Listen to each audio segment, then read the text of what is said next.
Hey, surprise Ginger Stream again. Actually, this is 2 weeks in a row that I am coming on at about my normal time. So, hallelujah. As promised, the books behind me are gone. So there's that. In fact, even the bookshelves are gone. In fact, currently in this house, I have exactly one bookshelf and it has no books on it. That's not to say that we don't have any books in the house. There's still plenty of books. They're just boxed up. Although most of the books are actually in a storage unit. We just have kind of the ones that we expect to get, we either need for homeschooling or expect to possibly be reading within the next few months. Things are progressing, obviously, with our forthcoming move. And yeah, we're still scrambling, trying to find a place to rent after we have to get out of our house here. And that's being a more interesting search than I was hoping for. But we do have a fallback plan that will be just fine. It just has a couple of significant downsides, but we'll be able to work through it. The upside is it would save us a crap load of money. But anyway, enough of that. This is not what's going on with Ginger Hour. If you notice the show title is China, as in, that big yellow nation across the Pacific and what's going on with that. Which I'm going to take a look, and in the details, the description, I wrote, I have a theory. I do have a theory.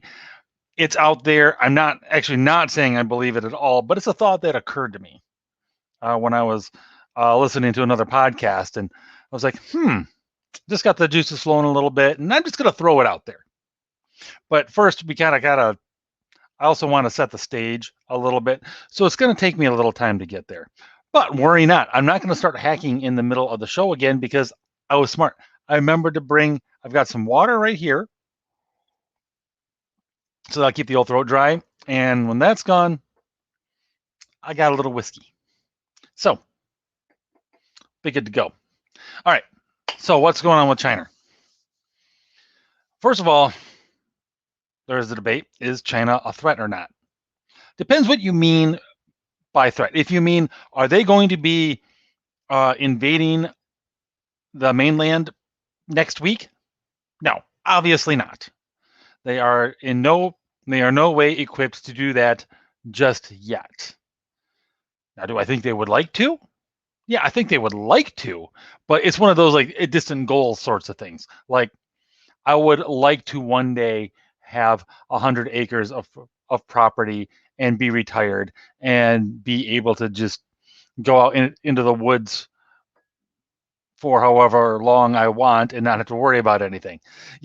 It's on the level of that. Like, it's a serious goal in the sense that you might be taking steps towards it, but you're not there yet, and it's going to be a little while before you do get there. So, everything I'm saying is not meant to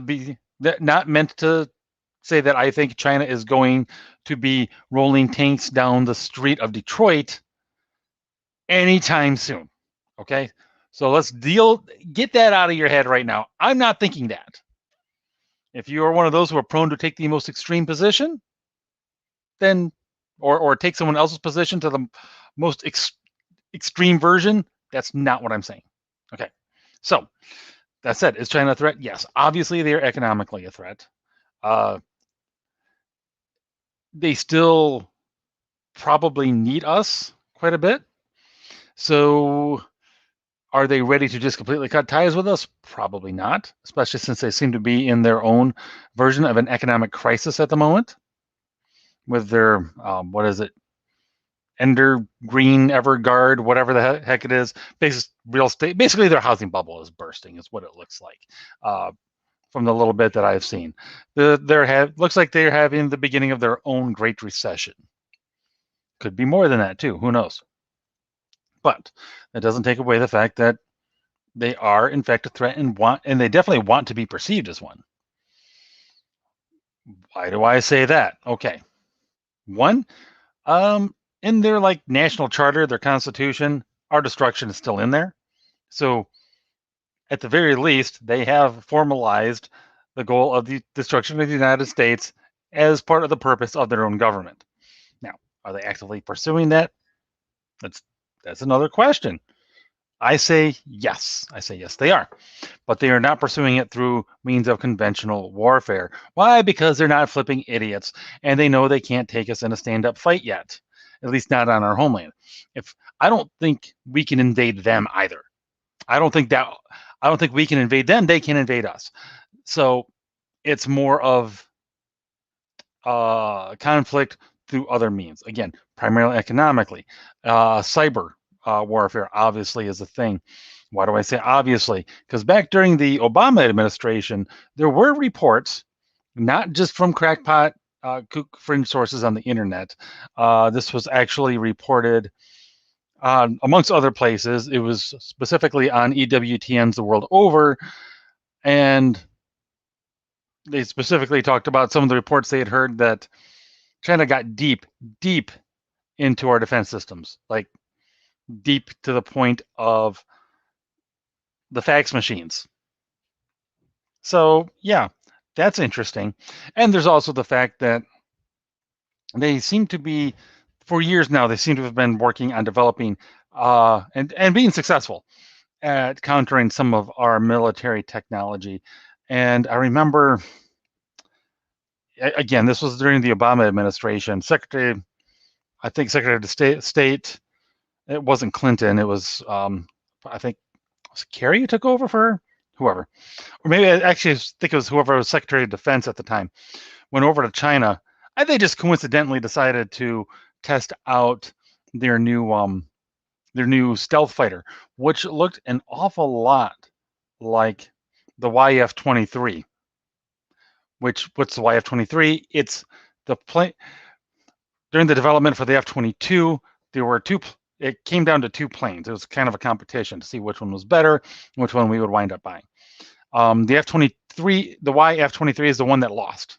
Actually, we just went with what we now know as the F-22 Raptor. But China's design looked an awful lot like the YF-23. A lot. And of course, they have carriers. They're working on building up their carrier battle groups. They are in a full-on military buildup right now, to say nothing of, not to mention all of the military emplacements of putting on bits and pieces of the South China Sea, which including making whole new islands for the purposes of being basically military outposts. And these aren't, put it this way, these are disputed territories to say the least. Plenty of other countries lay claim to them or consider them to be part of international waters. This is China asserting herself. Some would argue that this has perhaps been part of China in the past. I don't know whether it has or not, but either way, it has not been part of China in the recent past. And they are reasserting themselves. Put it this way, it's like Russia going after Crimea and the Ukraine. They're trying to reassert themselves and rebuild a bit of an empire that is there. That is, at the very least, I think, the beginning of of them trying to expand. Now, I could be wrong, but it looks that way to me, especially since they're doing lots of flybys, lots of open threats of towards Taiwan. Why is Taiwan important? Taiwan is, during the Maoist revolution, when it was clear that the Maoists were going to win, everyone that was fighting Mao that could left the mainland and went to Taiwan to set up shop there. And Taiwan, while China does officially still consider Taiwan part of China, Taiwan has been governed and run as a separate country basically since the Cultural Revolution. So for a little while now, and we've never officially recognized them as a separate country, but we've basically treated them as one for a long time now. You know, they have their own defense force and all of that, and They also are basically the center of microchip manufacturing for the West. So economically and national security wise, they're kind of important. Taiwan is. We don't have the capacity right now to redo that, to duplicate that here. As you see, I have a little kid in the background. What's up, kiddo? She likes popcorn. Hey, what are you doing? What do you want? Probably no one. Maybe one or two people out there. Um, but anyway, how about you skedaddle? All right. No, no, thank you. Not right now. Popcorn and podcasting don't go well together. All right, kiddo. See ya. Bye. My youngest. um. Anyway, where was it? Ah, yes, Taiwan. We don't have the ability to duplicate Taiwan's microchip manufacturing capacity here. Not yet. We should be working on that. So in any case, China, definitely military buildup going on. They definitely have shown that they can work some cyber warfare stuff with us. We know they can screw with us economically if they so desire. Hey, you. Ow.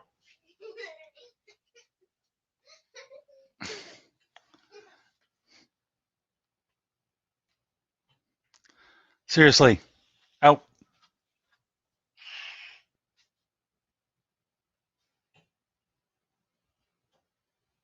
Sorry about that. Anyway, okay. So, and we also know, a lot of people don't know about this one.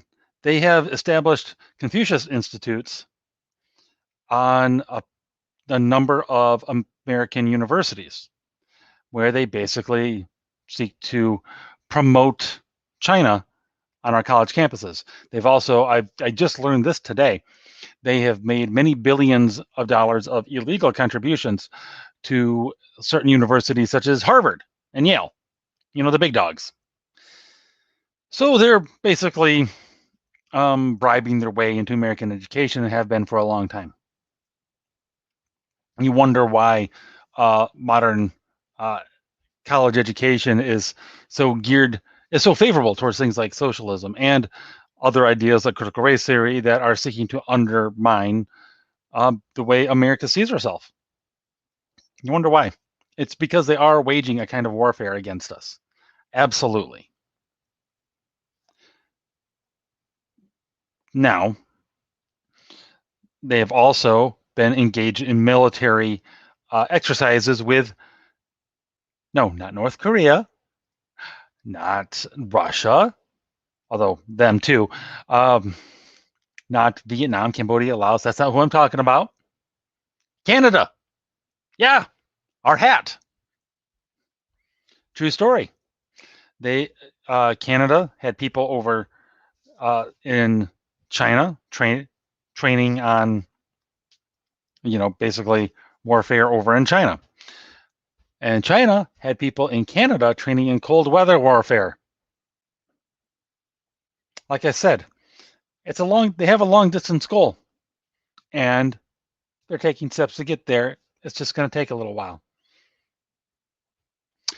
So yeah, that's cool. Like I said, they're definitely a threat. They're definitely working on becoming more of a threat. They are not our friends. Uh, not even close. Now, that brings me just about to my theory. And it has to do with the old Rona. By now, I think everybody knows that the virus almost certainly leaked from this lab in Wuhan. I think this to me is beyond a shadow of a doubt at this point. And whether or not it was intentional or not, I think there's still plenty of room for disagreement on that. But it came from this lab. This lab that we were funding. Yeah, we were funding it.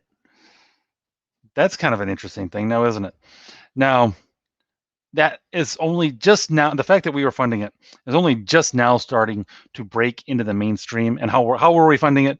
We are funding it, the gain of function research, through, if I get NIAID, if that's right. It's part of the National Institutes of Health.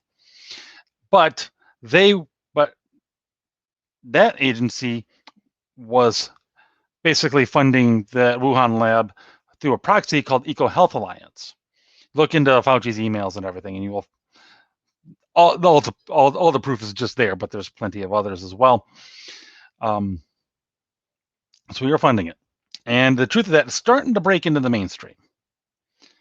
And I think one place where I think the people who aren't concerned about China are right, or at least partially right, is a lot of this saber rattling going on right now with China, threatening Taiwan, or even encroaching on our own space a little bit, or getting very close to our own space, at least up in Alaska. I think that is at least in part a distraction from that fact that we were working with them to develop this little bug. I do think that's part of it.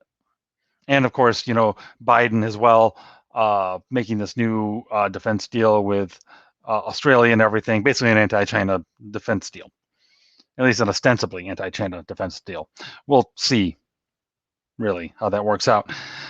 Part of me is a little suspicious about it, but I got nothing to back up those suspicions. Just a gut feeling. See, at least I will tell you when I got nothing. Otherwise, you may disagree with me. You may think I'm reading too much into facts. You may think I'm leaving facts out. You might think I'm drawing the wrong conclusions. That's fine. But at least I tell you, if I got nothing, I'll tell you. Anyway, I think they don't want us to know just how deep the entanglement really goes.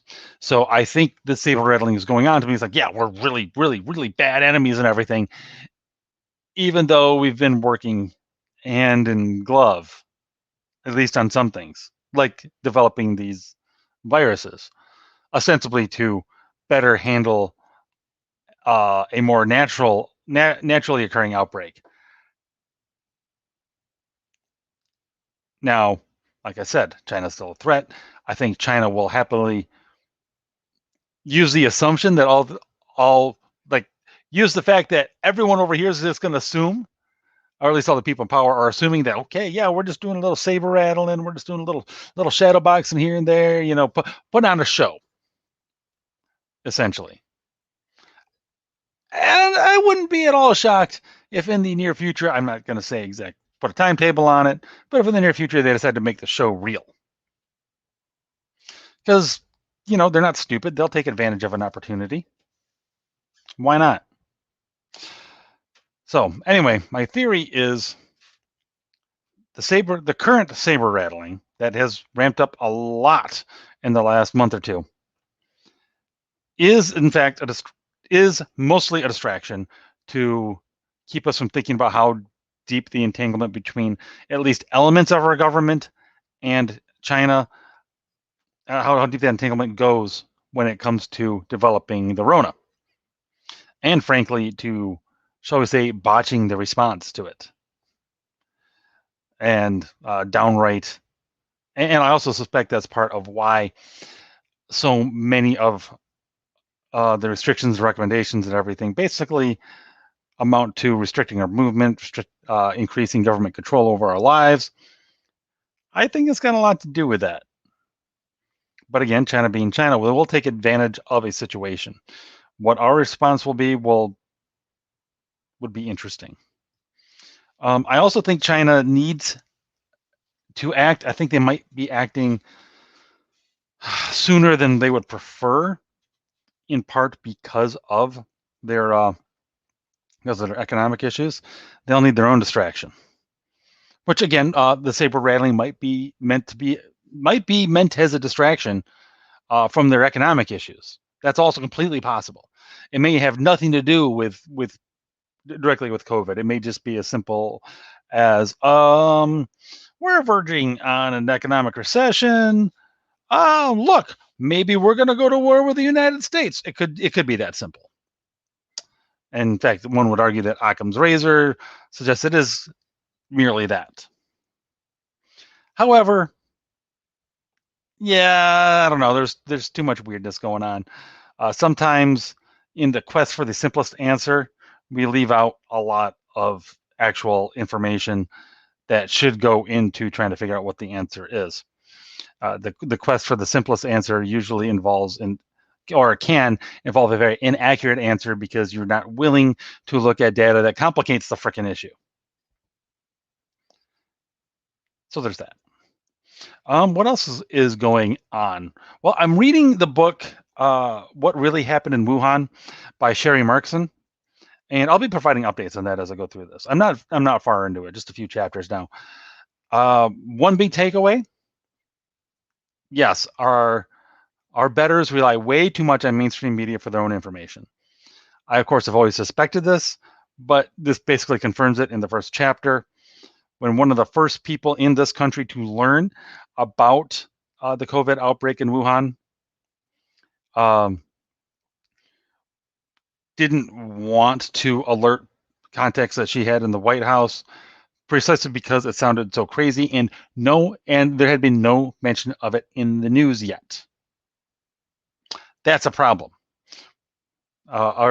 Our government people and the people they are connected with should not be relying on the mainstream news for confirmation of reality, or even just for the best and most up-to-date information. That should be common sense, but alas, we don't live in a common sense world anymore. So yeah, they rely on CNN or Fox or ABC or whatever for their actual information way too much. Frankly, I don't rely on them at all anymore.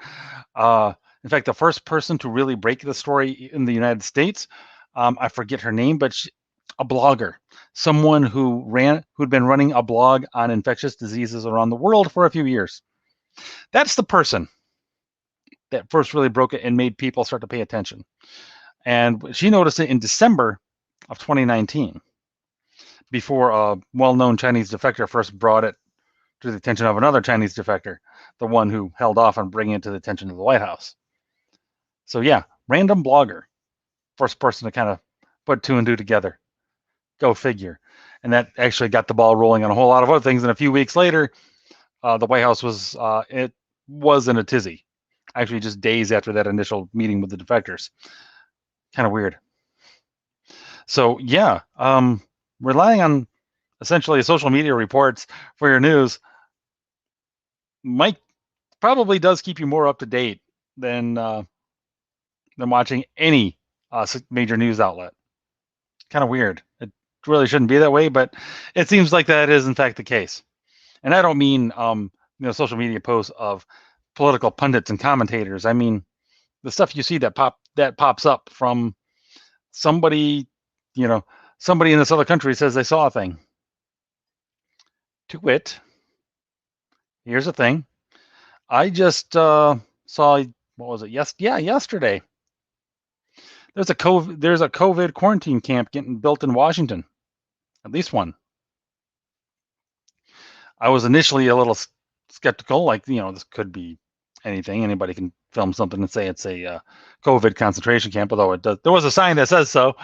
But I brought it up to my brother earlier today, and he's like, "Oh yeah, I learned about this like a week ago. Saw pictures and everything." I'm like, okay.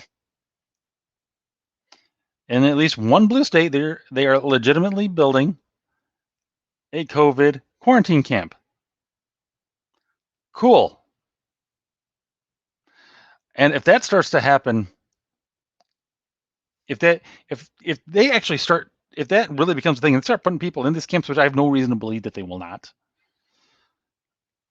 they are literally, we are literally then in two separate countries, because they might do that in Washington, they might do that in California, they might do that in New York, a couple other places.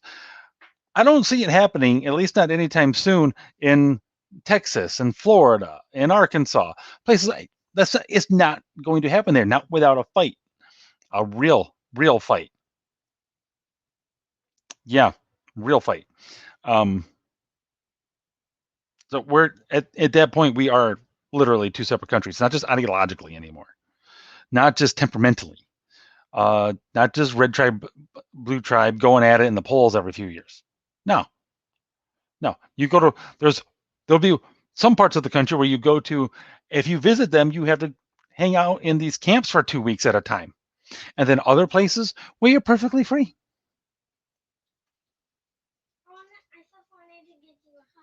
All right, you can give me a hug. All right, Munchkin. No. Bye, Dad. Bye, sweetheart. So, you goofball. So yeah, that's where that's at. It's. Will you get out? I'll be upstairs pretty soon. All right. Yeah, Amanda. She is adorable. It's ridiculous, actually. And yeah, it's empty in the back. If you're tuning in late, well, as promised, like I said, books are out, bookshelves are out. Spent a lot of time this weekend already getting stuff emptied out of the house because we got about a month, a little over a month yet before we got to be out.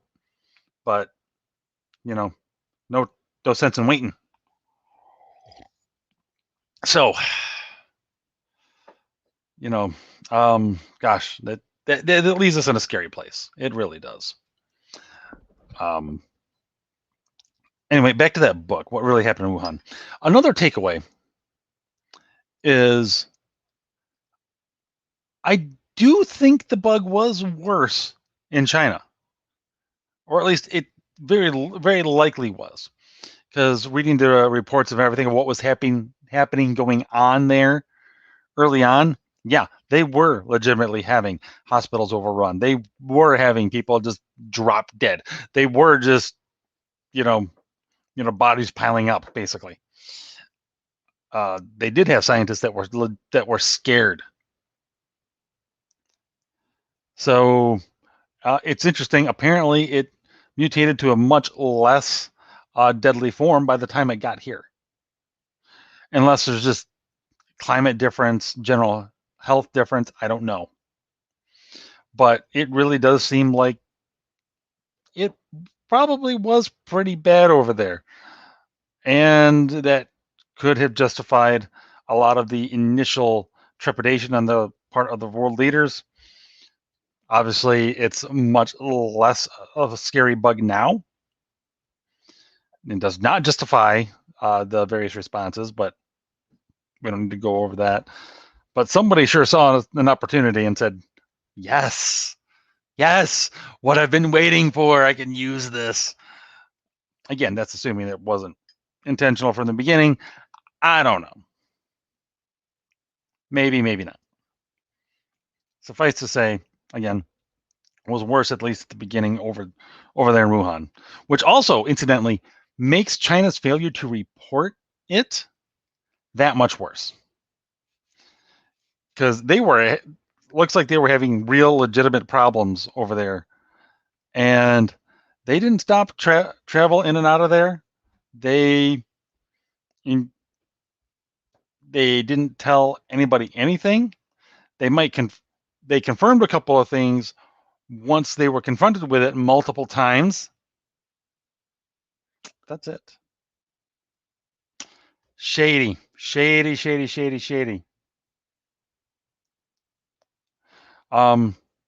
No, Manus, I have not watched the Irate Prostrate live streams, but I'd be curious to check it out. There's a few other things I got to check out, actually.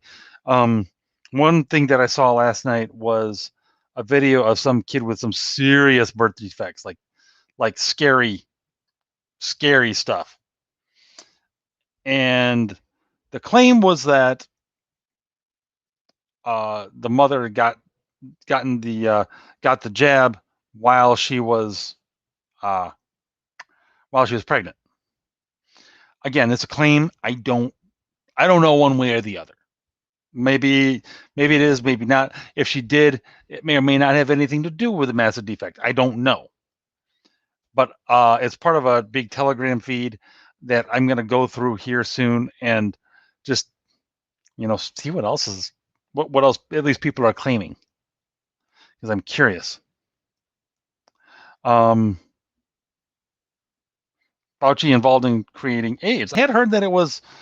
I had heard conspiracy theories way back in the day, like way back in the day, like back to the 80s. I remember hearing somebody saying that it was actually AIDS was a lab creation. True or not? Heck if I know. He was certainly involved in trying to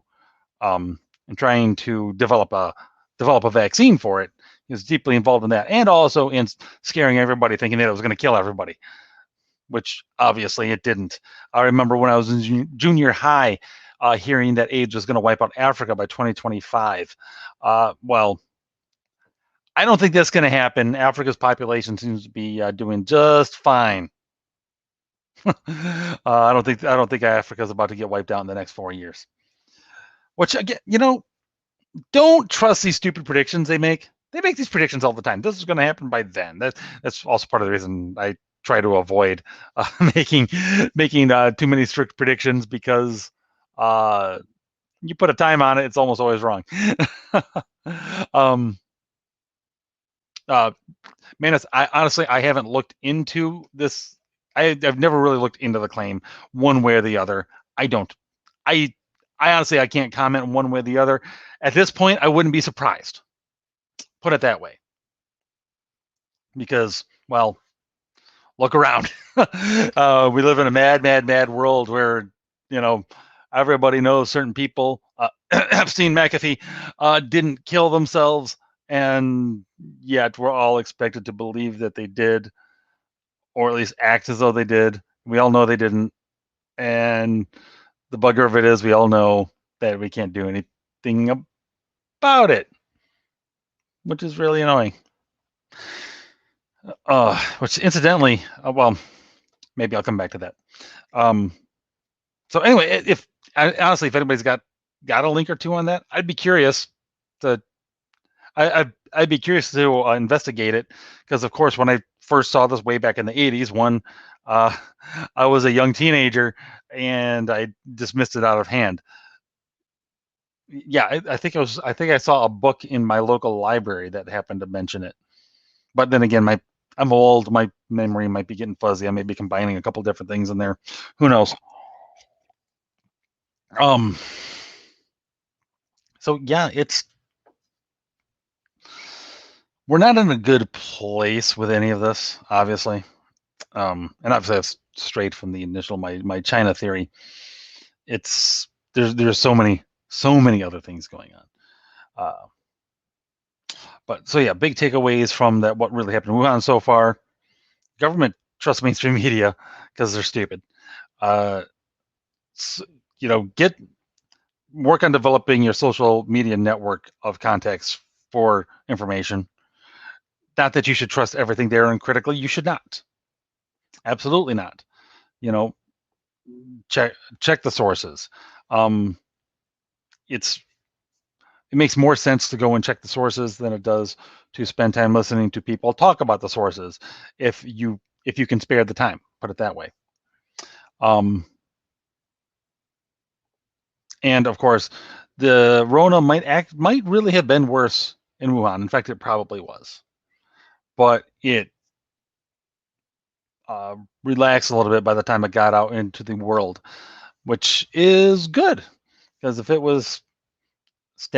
actually was stacking bodies, if in places the way it apparently was in Wuhan at the beginning, we might legitimately have we might have had a real problem on our hands. But fortunately, it did not. It clearly mutated into something much less virulent, and as left us with, as Madness again points out, that the real pandemic is government abusing the powers, which of course is absolutely true. That's one thing that I definitely cannot disagree with in the slightest. That's where we're at. So anyway, I think the next time I do a show, it's going to be a little bit lighter. I got one or two ideas for a guest to bring on, just to lighten things up, and so I don't just wind up repeating myself a whole bunch when it comes to all of this stuff, which will bore everybody, including myself. This background will continue to change, because we'll be getting more and more stuff out of here in preparation for getting out of here. But hopefully by the end of next week, we'll at least, actually, by the end of next week, one, hopefully we'll have a rental secured. Two, I'll know which state I'm relocating to, which will be fantastic to just have that limbo out of the way. Then, of course, we'll still have to, get a house down there and everything and move and all of that jazz. But, one thing at a time. We'll clear that hurdle when it comes up as the next hurdle to clear. Fortunately, right now, the hurdle we need to clear is securing a rental. That's the big hurdle we need to clear. This whole getting stuff out of here, that's not a big deal. We'll just keep working on it, slow and steady, and we'll get there. No problemo.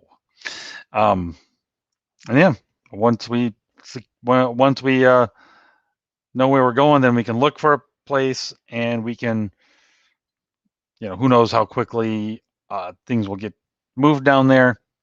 That'll depend on a variety of factors, namely what's available. No, don't worry. It's not going to be California. It's for those who've heard me say this already 1,000 times, forgive me. Arkansas and Mississippi are what's likely. We've generally been pulling for Arkansas, but I think I'd be happy with Mississippi as well. I know a handful of people on Twitter that are in Mississippi, but I know a couple that are in Arkansas as well. And I've worked down there fairly recently and had a good time. And so, yeah, either one will be fine, but we'll see. We don't know yet. They should be letting us know hopefully this next week. Hopefully by the time I do another show, I will be able to say which state I'm moving to, and that'll be awesome. I'm very excited about it, actually. Wife is excited. Kids are mostly excited.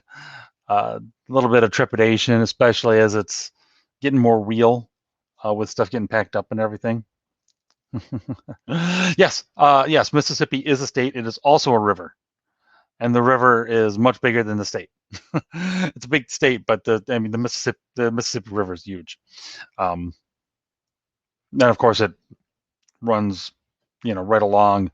I think pretty much right along the border of Mississippi and Louisiana for a thing. I'd have to check on the map to be sure of exactly that particular bit of geography, but yeah. Yep. One of the poorest states in the union, as a matter of fact. But that's great for me because it means I can get a lot of house and a lot of land relatively cheaply, which I will easily be able to do because, well, because of our housing bubble, we were able to sell this house for a lot more than we paid for it. And relative prices have stayed pretty much the same. So while, a house down there is a lot more than it would have been 4 years ago, that's fine because my house was a lot more than it was 4 years ago. So it kind of evens out is what I'm saying. And if it takes us a couple of months to find a place, that's great because I think the market's starting to do this number. So that means we'll come out even more ahead. It's all part of the plan, man. All right. Well, hey, on that note, thank you guys for tuning in. We'll be back next week. At least I'm going to plan on being back next week with a little bit lighter content. And until then, as always,